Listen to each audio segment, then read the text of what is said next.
Hi, I'm Scott Knoll, part of the programming committee at Parsec, Pittsburgh's premier science fiction and fantasy organization. At our regular meeting in February of 2022, our guest was Bruce McAllister. Bruce's literary and genre fiction has appeared in national magazines, literary quarterlies, college textbooks, and year's best anthologies. His second novel, Dream Baby, a National Endowment for the Arts Fellowship winner, was called a stunning tour de force by Publishers Weekly. Bruce engaged us with anecdotes of interest to fans, as well as people and events that have affected his 50-plus year career. He even graced us with a couple affecting and effective poems. At Bruce McAllister Coaching, Bruce has been a writing coach and consultant on a wide range of popular books for both major and indie publishers and scientific books published by scholarly presses, including Pulitzer and National Book Award nominees. And he's also a facilitator of autobiography and memoir workshops. Let's listen in as we join our February meeting in progress. Yeah, 17. Bob Silverberg was 17. I was 16 when I wrote it, but maybe it was published when I was 17. Who knows? Just a second. Let me continue here. And there were a couple of others too. So it's a field where people, there we go.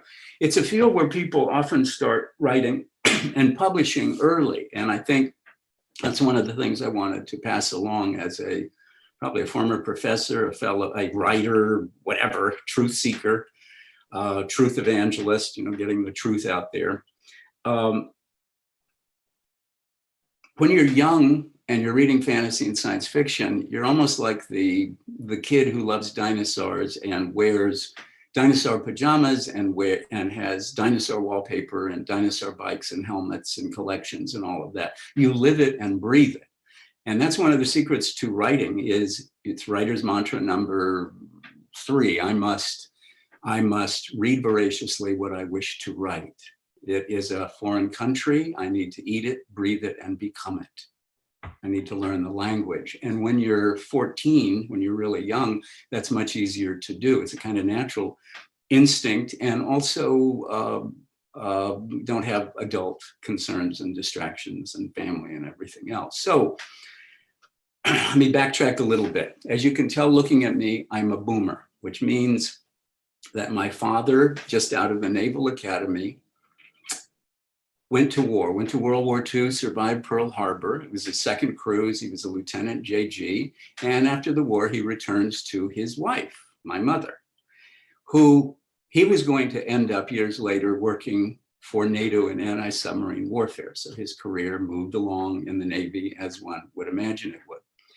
My mother was from Long Beach, California, from a very smart part Chickasaw father who was so smart, he just moved effortlessly through the oil fields as a wildcatter of Long Beach and was able to send his kids to college, even though he was from Indian Territory, Oklahoma.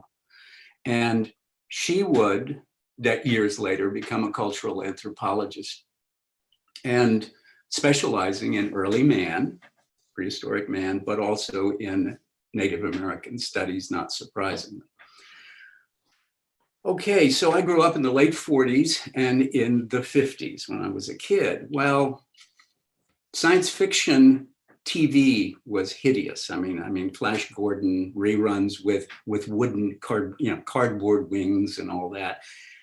Yeah, science fiction movies, black and white. It's the old 50s movies, The Blob and them and all of that. There wasn't much, but it existed in print. And so you can tell which generation I was. I certainly wasn't Gernsback's. I wasn't my editors, Fred Pohl, my first editors. I wasn't his generation, but I go back a ways.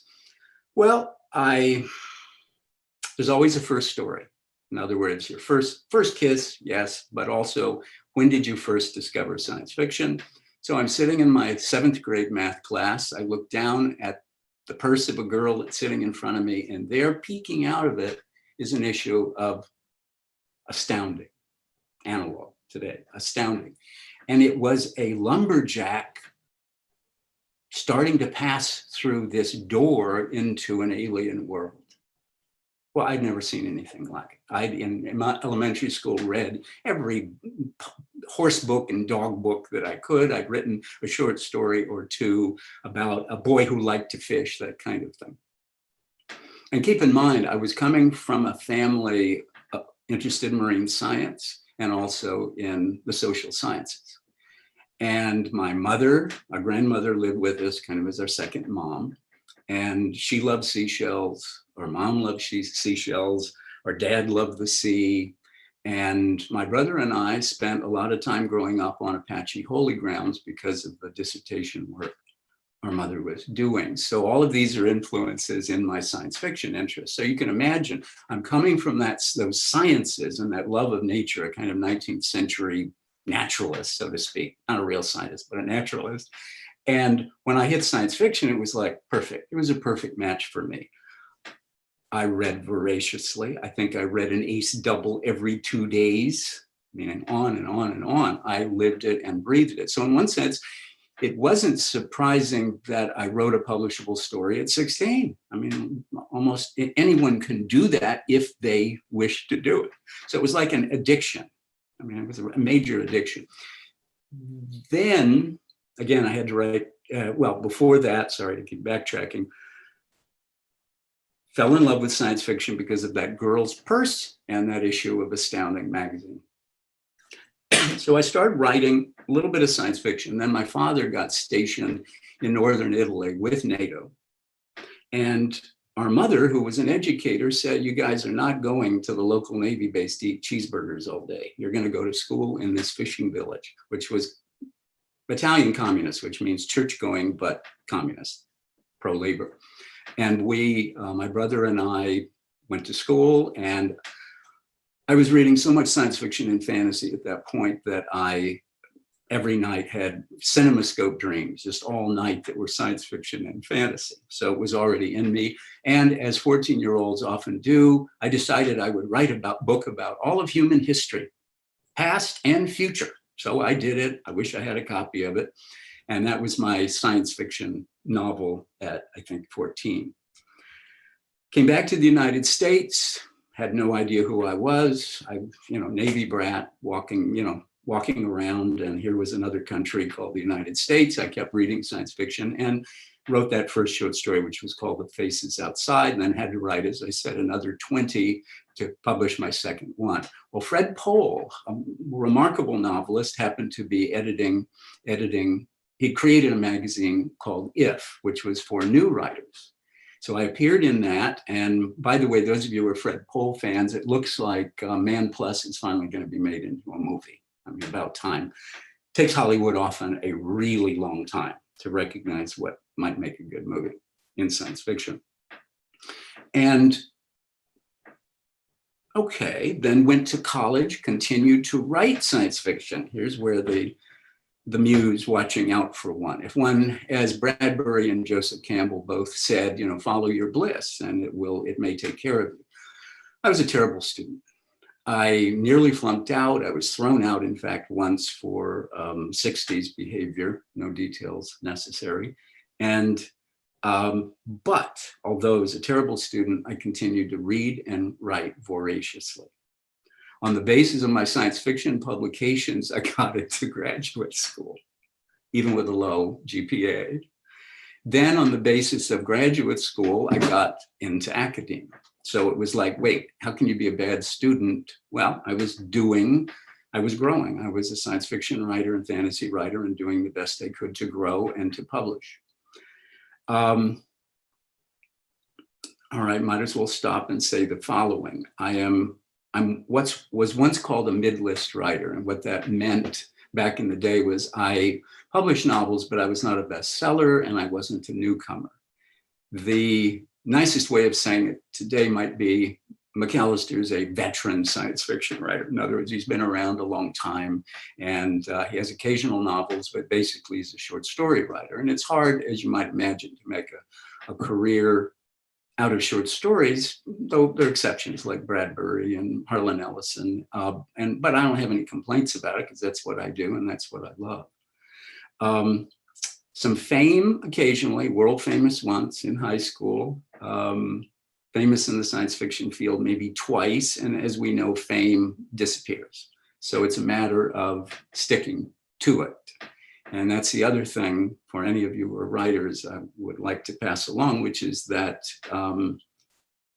it's the old perspiration line. In other words, if you stick with it, certain things can happen. And the other thing, the wisdom is, there's something very mysterious about writing, and that is if you create the thing and it is published, it can take on a life of its own. And my history as a science fiction and fantasy writer has been largely that, meaning stories years later reappearing, someone falling in love with them who has 1 million Twitter followers, that kind of thing. And you don't have to think about it. You have no control over it. All you can do is write your work and get it out there.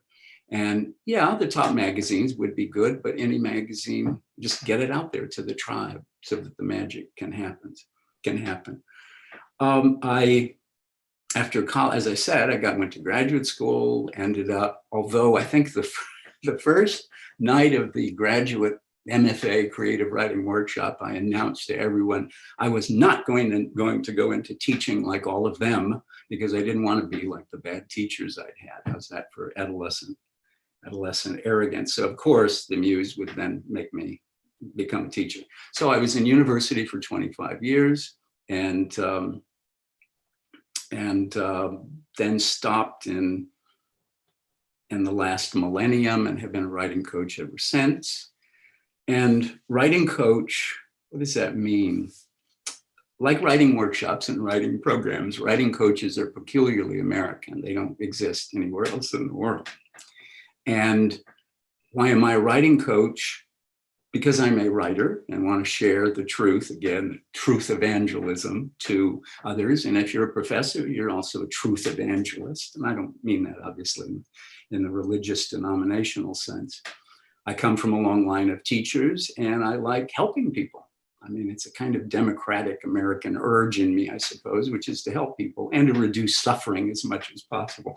And there's a lot of suffering that writers go through that they don't need to go through if they know what the answer is. Like writer's blocks, all of them can be solved, and pretty easily actually, and other kinds of suffering. So I do the writing coaching because I do it and it's really rewarding to do. And at the same time, the science fiction field is very interesting. I don't have a lot of clients from it. Now, why? Because science fiction and fantasy people, writers, are reading. And the best way to learn what you want to write is to read. So what does that mean? That means that some of the coaching I do is with people who haven't read enough. It's true, they haven't read enough. Well, generally, science fiction and fantasy readers have read enough. And when they start writing, they are inspired by what they've read and they are learning. They're starting out well and they learn. My mentors, one of my first mentors was outside the science fiction field. He was a family friend named Carl Glick, and he was an American who wrote about China compassionately, but he was still not Chinese, and but was a very generous guy. My first mentor in the science fiction field really was Barry Malzberg. And Barry Malzberg, those of you who know his work, would know him as, you know, the new wave of science fiction. I mean, just the curmudgeon of all times. You know, it's like, how can you, I said to him once, you know, how can you go through your daily life with such a dark view of humanity? And well, that's what a curmudgeon is. So he was there and mentored me through lots of situations. He was older. And then through him, actually, Harry Harrison. And Harry Harrison, there are people in the science fiction field you may not have heard of, but who represent the kind of talent that makes especially an outsider field like science fiction. And you're probably thinking, how can it be an outsider field? We've got games, we've got TV and film. I'm talking about the original notion of the field as a ghetto. And that doesn't mean an African-American ghetto. It came from another ethnic direction, the term. But it meant a group of outsiders who felt what they were doing was important. And so, for example, Barry Malzberg is a speed reader with a photographic memory. He was able to critique for the Scott Meredith Literary Agency 10 novels a day. Harry Harrison scored higher on the Army IQ test than Isaac Asimov. In other words, our field is full of amazing people. Even if if you think of Harry Harrison, you may know him, you may have discovered him, you may be a fan, but he's not up there with the top, most famous. And Barry Malzberg, it's kind of like in the pulp era, those were really talented people, even when they weren't writing all that well, but many of them were writing incredibly well at a quarter cent a word, incredible facility. And later, after Barry Malzberg, I've had mentors. I had a couple in academe who were literary mentors and also political mentors. In other words, the politics of university life. And mentors really are the way writers have learned for much longer than writing coaches or workshops or anything else. As a coach, a lot of the prospective clients and clients who decide they'd like us to work together come from Walking Wounded, come from writers groups, they come from workshops, they come from programs, all of these things that did to some degree more damage than help. And that's just the way it is. You can't go wrong, as those of you who write know, can't go wrong looking to your favorite published authors, those who came before you, for what you need to learn as a writer, and also mentors. So I'm not sure what else to say. Should I stop here and ask for questions? What should I do, Scott? Well, help me, Scott. I'll get the party started. I'll ask you a question. As an editor, one of the things that we see, and the reason we tried to start trying to help the writers that submit to us, is because it's not almost universally. It's like if we get 500 story submissions, those people know how to use the English language. There are very few that really, it's like, oh, well, you need to go back to high school because you really don't know how to put words together. That's not what happens. What we see is basically stories that just kind of wander all over the place. The characters have no agency in getting something done or overcoming an obstacle. There's no true conflict. We see writers lots of times trying to save their characters. It's like they're actually actively making sure their characters don't experience anything harsh, and that they're safe. And I just wondered, how does my experience relate to your experience? Well, I don't want to embarrass you, but those of you who are listening, and thank you for being here today. One of the reasons Scott and I connected is that after 59 years of publishing, Scott, what he's doing with his magazine and all of the collateral stuff coming out of the magazine reminds me of my early days in the field with Fred Pohl and Ed Furman and some very generous editors, 3-page single-space letters trying to help me and other young writers. And I really appreciate that, because a lot of that is gone, has disappeared, and we could talk for hours about why that's disappeared in the field. And also even more so in the literary magazine, literary quarterly world. So I really appreciate the fact that Dreamforge is helping new writers, younger writers. What happens when we read, especially if we only read once. So we read a book, it's a favorite novel, let's say. We read it, and then we talk about it. What we remember is the effect of it on us. We do not know, we haven't brought to consciousness what fiction techniques went into making us feel the way we feel. And that is, I think, what you're seeing, which is, well, I'm writing from all the reading that I've done, but doesn't it meander? I like the character. Isn't the writer being nice to the character? I think it's coming from what we would call the affect. In other words, these are my feelings, which the writer has made me feel through this novel, and I am writing out of those feelings. That's called intentional fallacy. In other words, I have the intention here of making my reader feel what I felt reading this published novel, but that doesn't mean I know the technique yet to make that happen. That's why writers always say you have to reread You have to reread a novel. If you like a novel and want to learn from it as a writer, you have to reread it. You also probably need to copy out some pages and do Hemingway's favorite exercise, the double outline exercise. And I'm sure all of you are thinking, what? I haven't read that anywhere. 99% of all published writers have done that, but they don't talk about it. That's part of how you visit that foreign country, immerse yourself, eat, breathe, become it. So part of it is that's where it's coming from. But then what you're saying, Scott, is then you as an editor, as a group of editors, readers see it. How can you help them? And that is the question. And there are some wonderful things, wonderful lines. One is, the hero or heroine's victory is meaningless without struggle, pain, suffering, and a darkest moment. Oh, in other words, sometimes if you just tell people that, they go, gee, I kind of know that. Gee, that's every film I've ever seen, every novel I've ever read. I don't know why I didn't do it in my short story. So there are things like that that are archetypal, that writers, there are different ways you can learn those things. You can learn them in a class, in a workshop, you can learn them. The best way is to learn them from an editor who is like Scott, and again, and Fred Pohl in my case, who will take the time to help you learn. And the cool thing about fiction craft is that, as they say, it's like learning to ride a bike. You don't forget it. Now, you may have every single story is a new challenge, but you haven't forgotten how to ride the bike. So that's wonderful. Otherwise, writers would stop writing.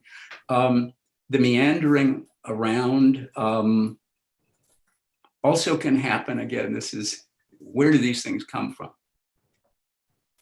A lot of writers' blocks are, well, I can start my story, but I can't continue it. I don't know how to do that. I've got a character I like, and I don't know what to do. That's usually coming from the writer not believing, not saying to self, there is no plot, there is only a character we care about placed under escalating pressure. And so the solution in most cases there is just put your character under pressure. Look at his or her world and make a list. What's going to happen? A cyclone, a baby placed on the front porch with no one else to take care of it, whatever, but put pressure on the, it just depends. And the cool thing about editing is that being an editor and being on the writer's side of working with an editor is that it's tailored to your work. But again, some of you may not be interested in writing. I mean, thank God they're readers, otherwise we wouldn't have any job as writers. I don't know if I answered your question, but yeah, that was a shot. Okay. Does anyone else have a question, or I'll just keep asking questions all afternoon? Yeah, I do. Just because we basically, before we were meeting, we were talking about the reading and rereading of books, and the largely Lord of the Rings, but that's we were talking about the idea of when you come to a book and what it means to you then and the feeling of it. Oh yeah.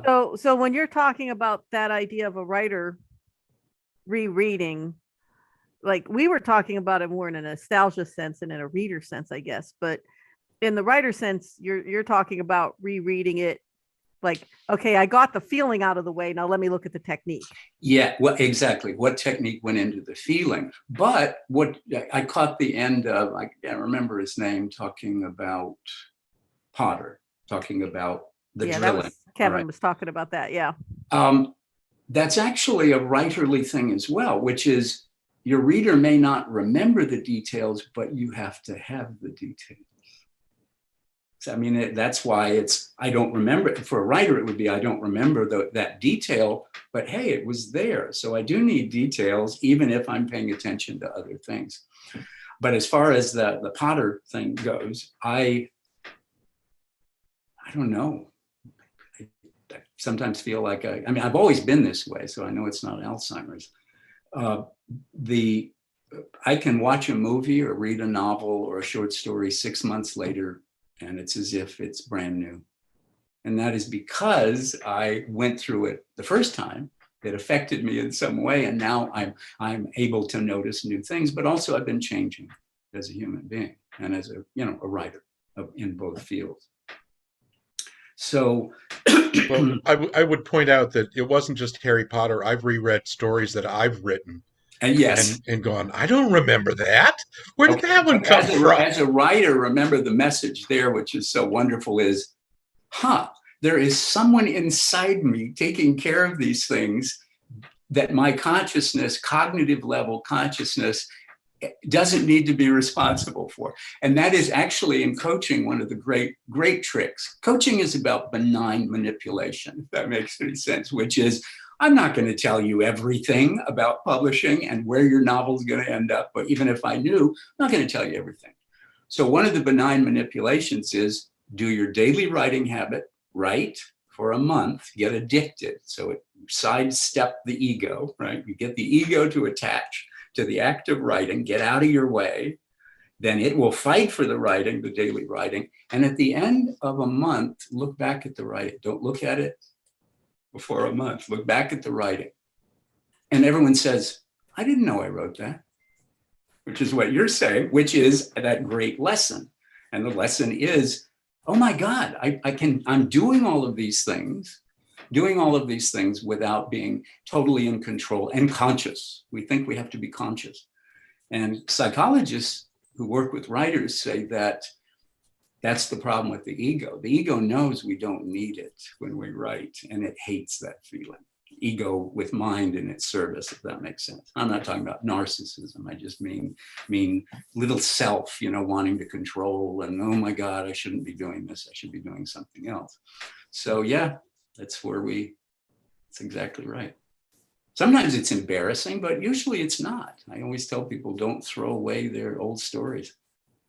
Don't, because they want to throw them away because they don't want to be embarrassed. Oh no, don't be embarrassed. Say to yourself, if this seems weak to me, that just shows how far I've gone, right, into the future.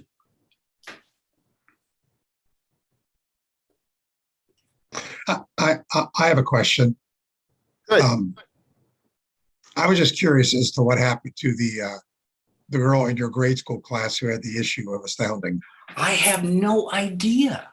And it's like, and when I was 16, God, when you do things when you're young, and was it out of arrogance? I don't know. I sent one of my claims to fame, and this was only because of the digital era. So I did it when I was 16. I was tired of symbol hunting in literature classes, right? What symbolically is the white whale? And I was tired of it. Now, arrogantly, why was I tired of it? Because I didn't intentionally use symbols in my own writing, as if I can speak on behalf of William Golding, John Updike, Pearl Buck, right? All of these great writers. So as a research project, I put together a barely literate questionnaire about the conscious use of symbolism. And I sent it to 150 famous writers. Lo and behold, half of them answered. Wow. So we are talking Golding, Updike, Pearl Buck, Bradbury, Harlan Ellison. I mean, on and on. Some genre writers, but a lot of literary ones. On and on. I mean, unbelievable. In some cases, I had Steinbeck's secretary say, "Butt out," just go away. Oh, Ayn Rand said, "Your questionnaire makes no sense. Therefore, you should go away." So there were ones like that, but an incredible number. And a lot of media, like The Guardian, the New York Times, had tried to explain why they answered. And none of them, they're all younger than I am. They don't know why all of these authors answered me. They answered me because it was a pre-digital era. I had to write to them, right? They had to write back. It wasn't like, oh my God, I'm the editor of a magazine and I had just received on one day 10,000 unproofread digital, right? Digital short stories. In other words, it was a different world. But also, there was a thing called the new criticism. And the new criticism said you could not talk about the writer or the writer's intention. I know, isn't that interesting? So you could only look at the text. And that was necessary historically for one reason. But what it meant is I happened to be writing to these authors in an era where no one asked them any questions. And also I was young and seemed eager and earnest, so they went ahead and answered. But the point of that story was I never thanked any of them. Well, I think it was because I thought I was doing, like my mother, a social science survey. You see what I'm saying?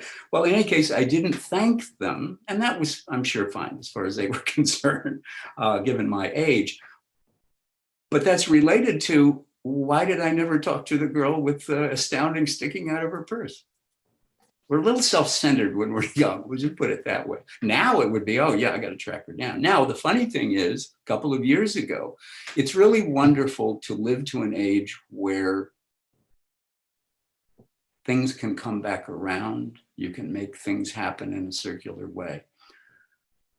I tried to track down the writer of that story on the cover of Astounding. Turned out that short story was a Hugo finalist.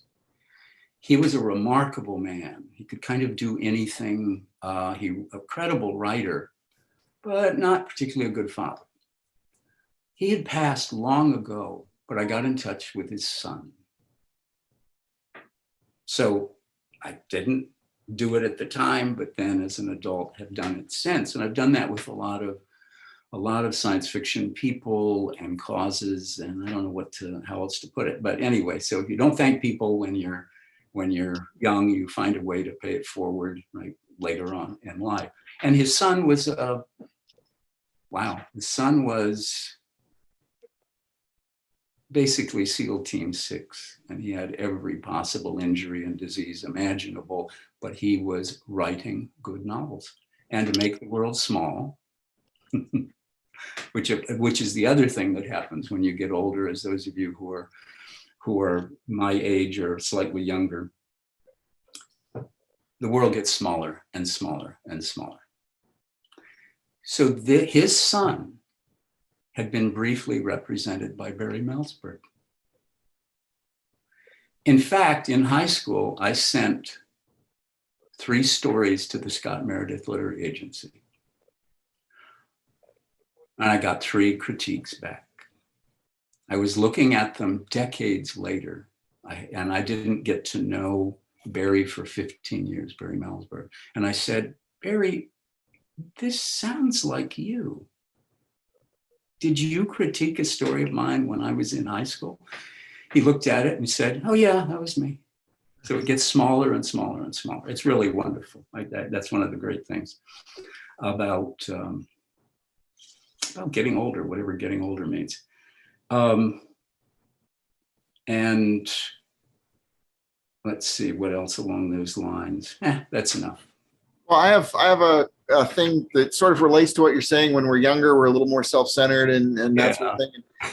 There might be a part of it about writers too feeling very, very connected to their works. But one of the things we see at Dreamforge is, and one of the reasons why instead of saying we rejected your story, we always say we returned your story, is there seems to be just an automatic, like, I guess writers they're very personally involved and invested in what they're doing. So they craft this story, alone at their desk, whatever, and they're putting it, and when they send it off to the editor, it must feel to them like a very personal thing. It's like, this is the baby that I created, and I'm personally handing it to you. I please hope you like it. Well, from the editor's point of view, it's a completely different thing. It's like, I have 500 manuscripts and limited time to evaluate them. And when I basically take this story and say, well, I'm not going to buy this story this time, here, have it back. They take it very personally. They take it as so that is in the heart. Benign manipulation based on the truth. I had to learn decades ago because I had learned it myself, because I had to undo that. There are 3 things: what's in your head, what you put on the page, and what's in the reader's head. There is no equation. What you put on the page is not necessarily the same as what's in your head. So you may think it came out of me. It's words on a page. It is not what's inside you.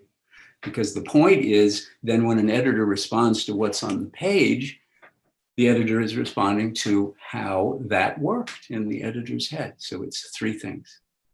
And the other thing is, constructive feedback is not an attempt to steal from you what is you as a writer. But the only way they're going to grow, the only way new young writers are going to grow is by separating, by not buying into that equation. Anything I write, meaning, is mine, and it is as perfect as it feels inside me. No, it's a communication on the page. Have you done it correctly so that your reader feels the same thing? For example, and I've worked with this constantly, if you're writing through point of view of a character, we need a sense of inner life and emotions. And that means even in third person, the language that a writer uses has to somehow evoke the inner life of that third person point of view character. The city was busy. Is that enough? No. The city was annoyingly busy. The city was annoyingly busy, and for some reason that made her feel guilty. Now we're in inner life. So someone writing that, what's wrong with the city was busy? Well, if you want us to care about your character and believe your character, and to do that, we have to have the inner life of your point of view character, then the city was busy is not enough.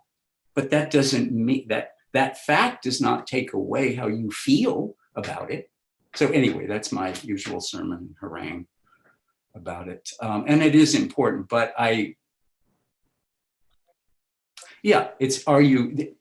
writer's self-centeredness is interesting. If a writer is self-centered in a self-destructive way, which is, I'm holding on to this and I will not take feedback and I will not grow, that's the end of the writer. The writer will never do anything. But if the writer is self-centered in the following way, I will only do exercises that make me grow. And there are writers' exercises that aren't in any books that writers pass along one to another that are guaranteed to work. Your normal workshop exercise, write a page of dialogue between two people arguing. That's not guaranteed to be good writing.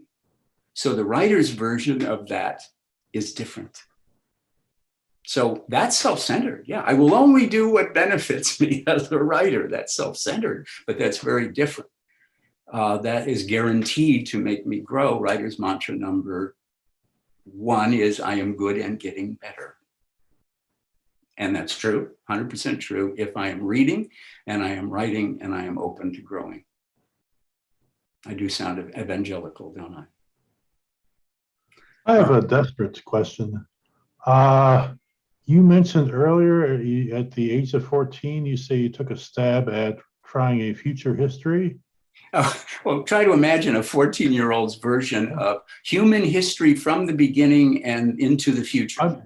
I'm just wondering if you've, I'm out of the blue here. I'm just wondering if you've ever had a chance to check out the W. Olaf Stapleton. Yes. Oh, sure. Okay. Sure. Yeah. But then I wouldn't have. It was simply what the 12 and 14-year-olds do, which is, and I love that part of them. But when I work with younger writers, we'll call them middle school, usually middle school, even high school writers, you have to choose what you're going to tell them. You don't want to overload them, and they're very sensitive to their own, to their own work. But so I didn't know Stapleton at that point, but I had read a tremendous amount of contemporary science fiction. And so was writing out of that impulse, which is, why not? All of human history, past and future. I don't know if you're getting the chat. Steph Truth is asking, would you be kind enough to share a few of your favorite exercises that work with us? Yeah, sure. Thanks for doing that, because I didn't see it pop up on the screen.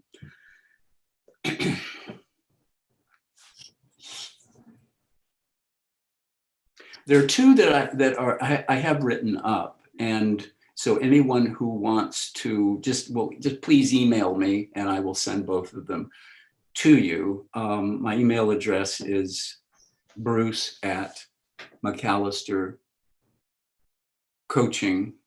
So McAllister Coaching, one word.com. And I will send you those. And one's called The Blue Unicorn and the other is called Fable for a Child You Do Not Know. Now, Did you all say right. brooms? What'd you say? Brooms? Is that what you said? I was going to put it in the chat. Your email address. Oh, my email Bruce. address is Bruce at McAllisterCoaching.com. So thanks for doing that, putting it in the chat. Yeah, and the more the merrier. So I got them, I can send copies. Now,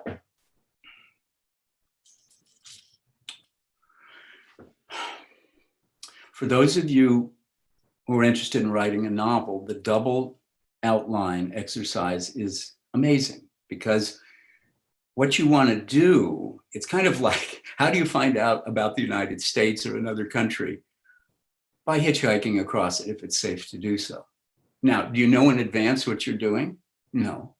You just need to do it. If you don't do it, you don't know the country. If you do it, you end up knowing the country.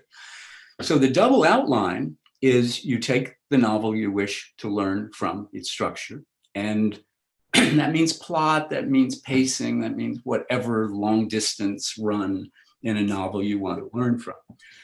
And you do a long outline. And what's a long outline? These outlines are for you. They're not for a class, Roman numerals or anything else. It's simply, you take chapter 1, what happens in it? 1, boy at mother's grave in cemetery. 2, homeless man kidnaps boy. 3, right, boy gets away. In other words, that's simple. You do that chapter by chapter. Well, that's going to be a fairly long outline, meaning if you're covering every scene or incident within the chapters. Okay, you learn a certain amount, but you're kind of lost in the forest. Then what you do, which is the magic, is you take a look at your outline and you reduce it to a very short outline. In other words, a much shorter one. You get rid of the chapters. You don't have chapter breaks. I mean, get rid of the chapters. You simply look at your long list and you reduce it to something maybe a third as long as it is. It's that act of compressing the long outline into a short one that teaches writers what they want to know. Why? Because even when we reread a novel, we don't have that overview of the forest, do we? We just don't. Another one is Hemingway's favorite exercise, and this one is a true mind blower. Now, again, one reason you don't hear about these things is related probably to the voice inside some of you, which is saying, this sounds like busy work. How can this possibly work? In other words, you'd need to be sold on them before you did them. No, not if you're committed to learning, and if these exercises were good enough for those who preceded you, then you will do them. Right? It's an existential contract that you have. Hemingway's favorite exercise was the following. Take a short story or a novel, take a scene from it, meaning 1 or 2 or 3 pages. Read that scene, that section as many times, not too much, but it could just be a page of dialogue. Read it as many times as you want. 5 times, 10 times. Then stop, put it down, and try to the best of your ability to write it the way it is. Does that make sense? In other words, you have read Hemingway, you've read this version that you wish to learn from, and now you have to try to write it, not your version of it. I'm not saying you be creative. No, you are trying to capture it in the same way, same language, same structure, same pace that it is written in. Now, what happens is it's diagnostic. It's wonderfully diagnostic. Some writers who do that discover they can't hear. In other words, there's very little dialogue. Some discover, oh, they're great with dialogue and they can remember the dialogue very, very well, but they don't have any visuals, facial expressions, they don't have pauses. You see what I'm saying? Anyway, that was Hemingway's favorite one. And it really, Again, these are not anywhere. They're not written about. Along with you can find occasionally in a book something like reread, yeah, maybe, but reread, copy out. And what's the copying out? The copying out means, again, like the kid who loves dinosaurs, who loves pink and purple, who loves seashells. You have to go back to that kid and just say, I want to eat this. I want to become it. I want it to be around me. So you take your favorite novel that you want to learn from. It doesn't mean War and Peace. If you're trying to write fantasy or science fiction, you got to choose things that are relevant, published models that are relevant to what you wish to do. And you copy out a page, 2 pages. Every writer has done this. You'd be surprised. You'd be surprised. Ben Franklin did it. Okay, he did it. There was a Southern Gothic writer named Harry Crews, who was known as Mr. Spontaneity, and he could write a publishable novel in a month. And someone at the Paris Review interviewing him said, how did you learn your craft? And he got this devilish Jack Nicholson Cheshire Cat grin on his face. And he said, oh, finally someone's asked me. He said, in my 20s, I copied out longhand all of the novels of Graham Greene and outlined them. This is the rule, not the exception. So just sharing writers' tricks. Other exercises, with dialogue, it would be something like 2 people arguing and we really don't know what they're arguing about. Believe it or not. If you, character A, if you do that again, I'm going to leave you. Character B says nothing. Character A, I mean it. You embarrassed me by doing that. I can't live in this town anymore. I'm going to leave you. Character B still says nothing. Character A, longer monologue. Character B finally lets loose. Because often dialogue is like a choreography. You think it's all about the content. Well, the worst dialogue in the world is, hi, Harry, how do you feel this morning in New York City?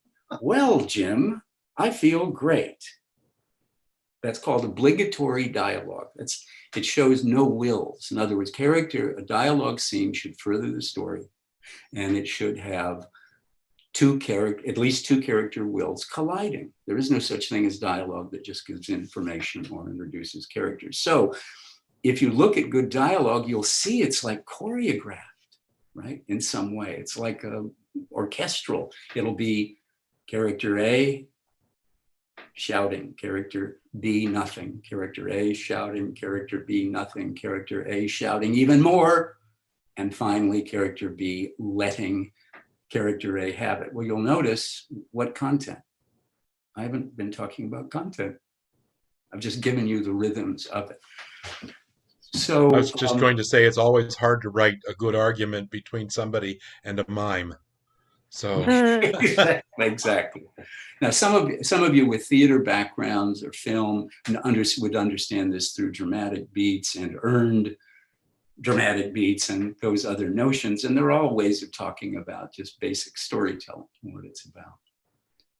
I like what you're saying there, because it's taking like that idea of copying out something, because I wasn't seeing the value in that until you really talked about it a bit, but it's kind of like that idea of that communication. So I'm taking my emotional reaction to that. And I'm sure if I were to do something like that, I would come back with all the visual cues because I'm a visual person.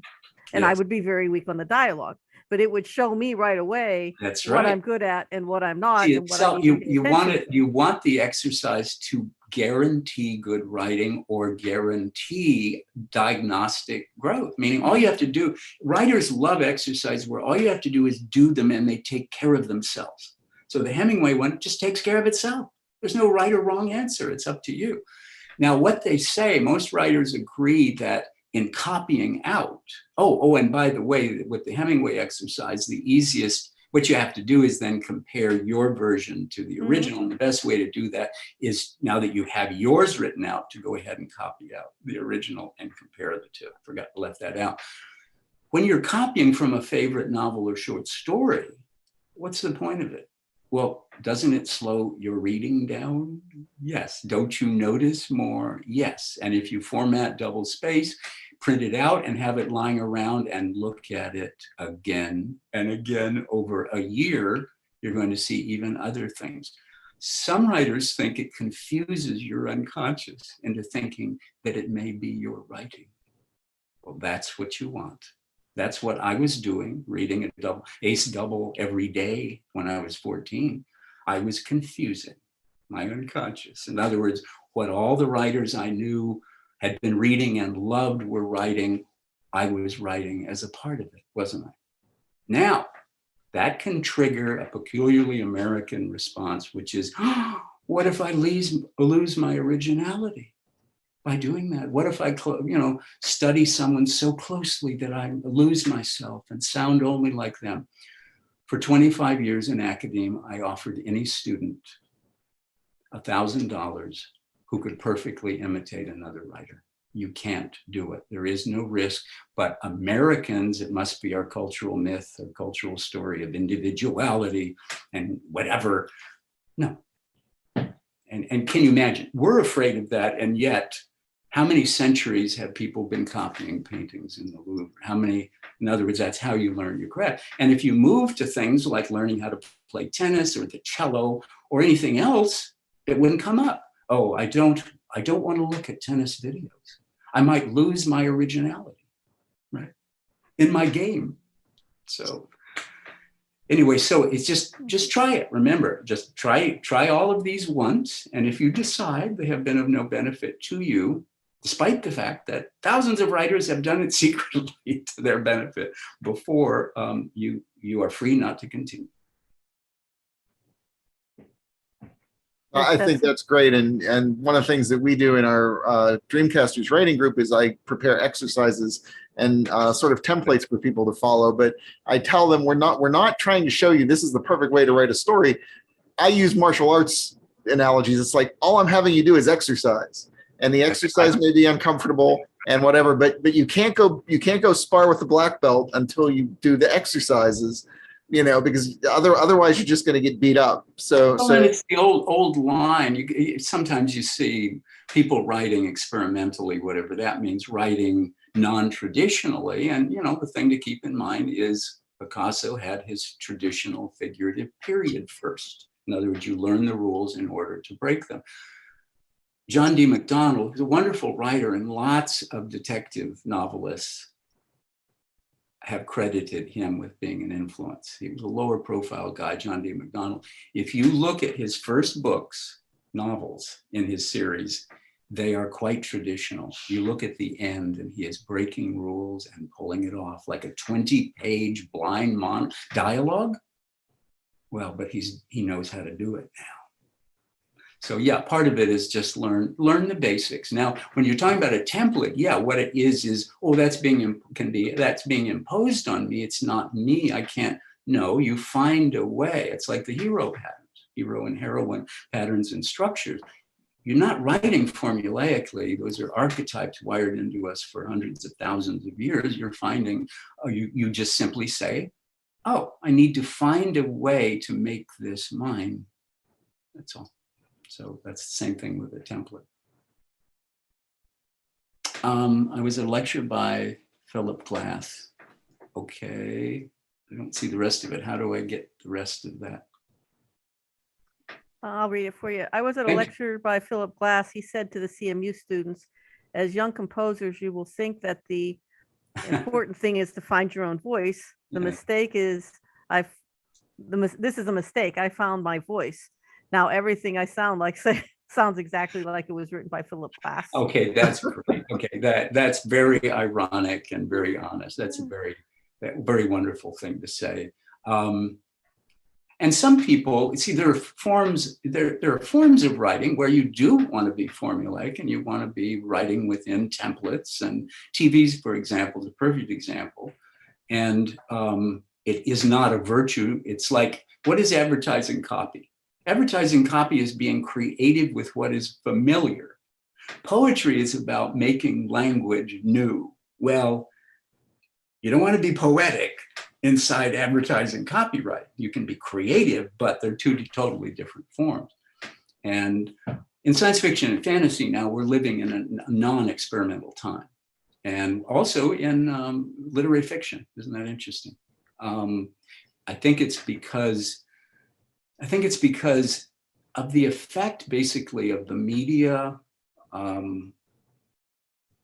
Okay, here's an anecdote for what it's worth, because it ties to this in any case. When Star Wars first came out, I was sitting with a bunch of writers much more famous than I was, but not at Clark, Bradbury, Asimov level. But these would become actually even bigger names. And we said, oh, great. Now science fiction, the field of science fiction will be recognized and it'll affect all of us. No, what happened was that the media, and I mean TV, film, games, basically co-opted all of those tropes. And also remember, it was Westerns in space, meaning Westerns were basically dead. So we moved the same mythic stuff out into space. That's more of a cultural thing. So no, it made a number of people very, very happy. In other words, Hollywood fell in love with Philip Dick at some point and still is in love with Philip Dick. So you continue to, I think it was Minority Report, was $1.2 million for the short story. So with certain writers, yes, it definitely affected their finances. But what happened was the world of print science fiction and fantasy did not see a gain from Star Wars in the way that we thought there would be one. And in that sense, the field of science fiction and fantasy has, a lot of the writing has been influenced by those things, by TV. I think we'd have to agree. It's not I don't remember, I'm the son of a cultural anthropologist. I'm not political. I don't speak judgmentally about things by nature.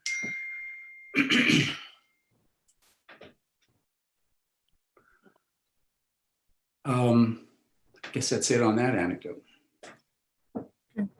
Well, do we have any last questions? And maybe one last question, and then we'll have Bruce do a poem or so, and we'll move on. No last questions? There's always questions. There's always questions. Yeah, it's not. It's just whether people want to ask them of me. Okay. Let me ask you this: as a short story writer, do you write stories from inspiration, or do you say, "Gee, I wonder what would happen if I took a dog and gave it an opposing thumb on its right paw, but not one on its left paw, and see where that goes?"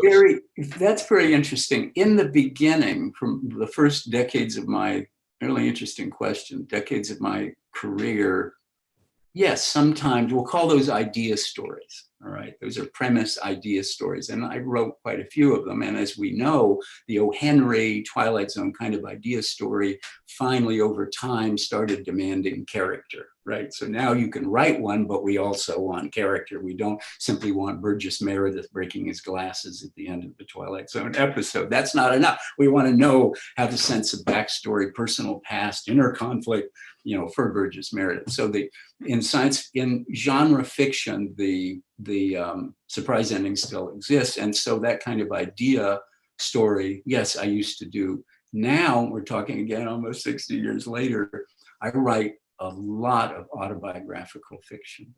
What? I start with those things in my life that I have loved or had feelings about. A lot of it's nostalgic, a lot of it why? Because I have feelings about those things, meaning I have intense feelings about them, not necessarily because I'm older. And many of the things today, like ideas, right? Ideas, I stay on top of a lot. I read scholarly journals, policy journals, the media, and it's all unresolved. There's a lot of killer bee phenomenology in it, which is good news, bad news, blah, blah, blah.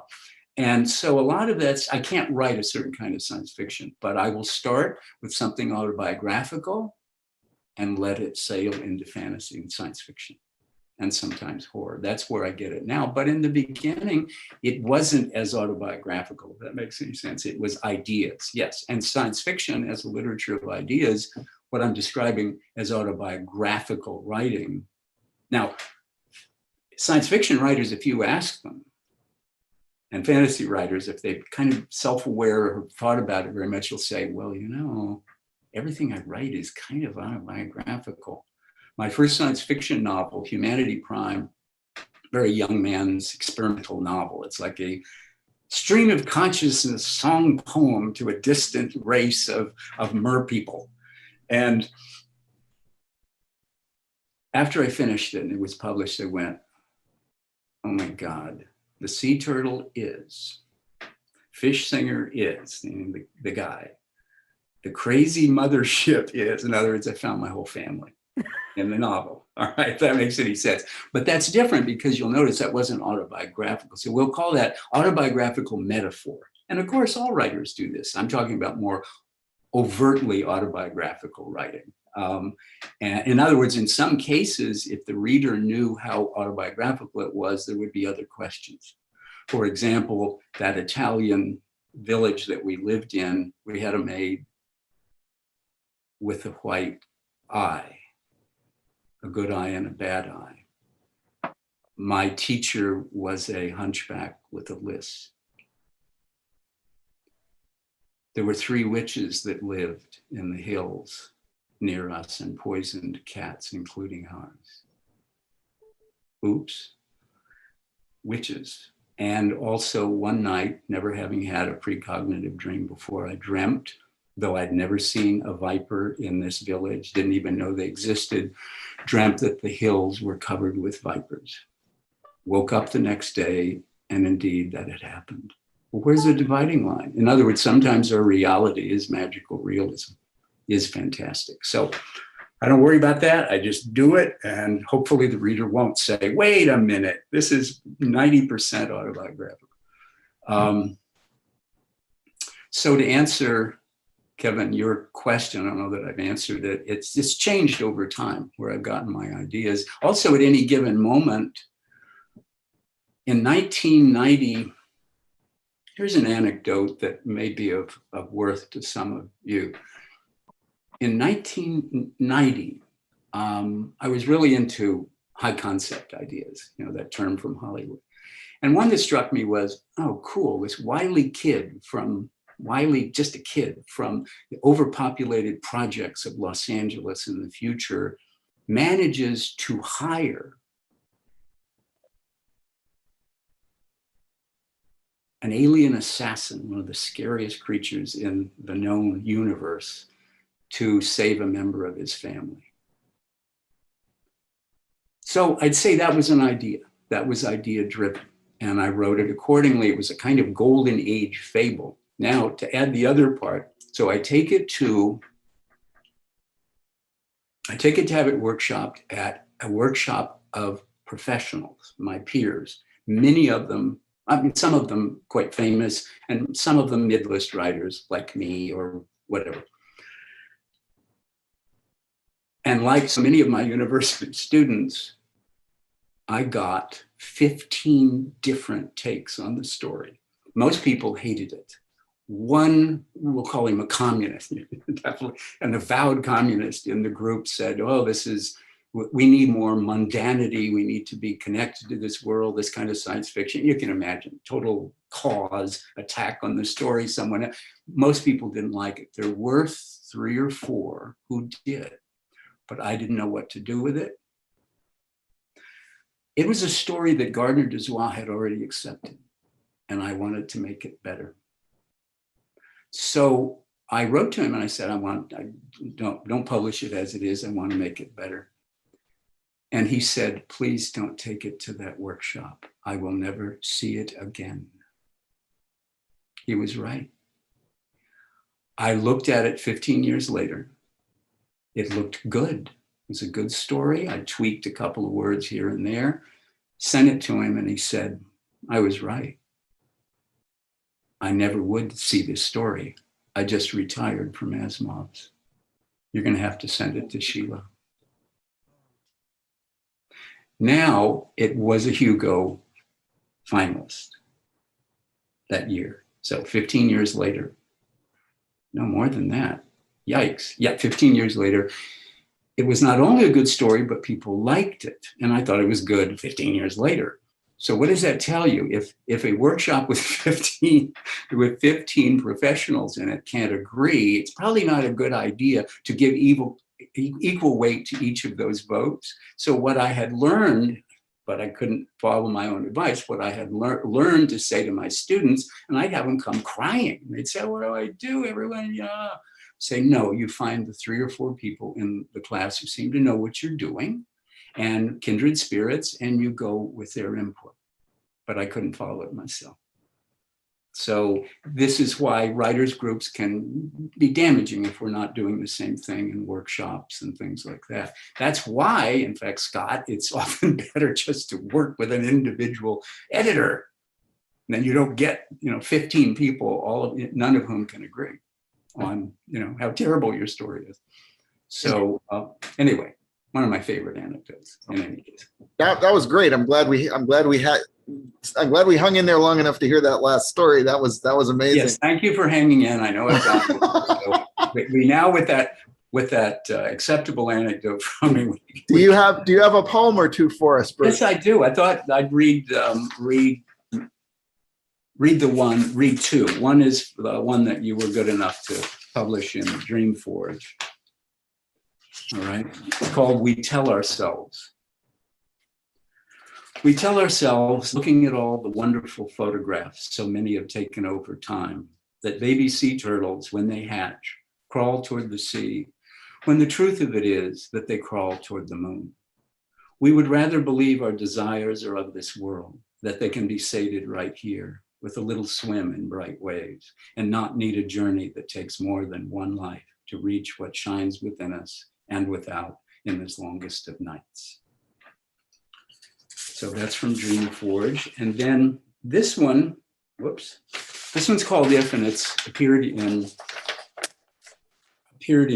Analog and is a finalist for the Analog Readers Award for 2021. It's a little different tone. It's called If. We can fall in love with anyone, I tell people, even when they don't want to hear it. If, I add, we're with them long enough. On an island, perhaps, the fish just offshore needing both of us working together to catch them. Or a starship that takes its sweet time getting to a planet where humanity just may have a second chance, though that is never guaranteed.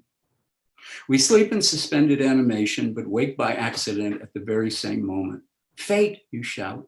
And what else is there to do but get to know each other over penne in vacuum packed bags with a sauce made from hydroponic tomatoes?